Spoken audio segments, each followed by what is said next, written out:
దానియేలు గ్రంథము 6వ అధ్యాయము 27వ వచనము. ఆయన విడిపించువాడును రక్షించువాడునయ్యుండి పరమందును భూమి మీదను సూచక క్రియలను ఆశ్చర్య కార్యములను చేయువాడు. ప్రియులరా, దేవుని వాగ్దాన వాక్యము.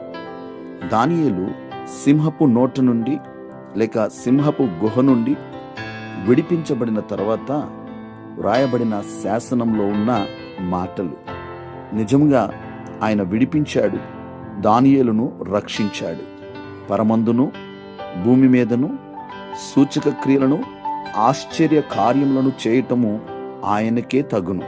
ఇది ఆయనందు విశ్వాసముంచి యథార్థముగా ప్రవర్తించు వారి ఎడల ఆయన జరిగించువాడై ఉన్నాడు. ప్రార్థన. సకల ఆశీర్వాదములకు కారణభూతుడా మా దేవా, మీకు వందనాలు, స్తోత్రాలు.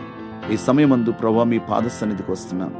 మీరిచ్చిన ఈ వాగ్దాన వాక్కును బట్టి వందనాలు, స్తోత్రాలు. మీ భక్తుడైన దానియేలు జీవితంలో మీరు చేసిన అద్భుతాన్ని బట్టి వందనాలు.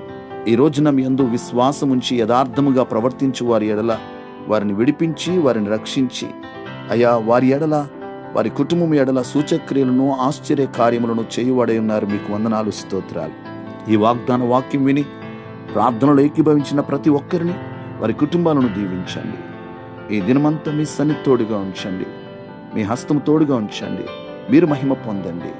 మీకే వందనాలు, స్తోత్రాలు చెల్లిస్తూ యేసయ్య నామములో ప్రార్థించి స్తుతించి అడిగి వేడుకుంటున్నాం పరమ తండ్రి. ఆమేన్.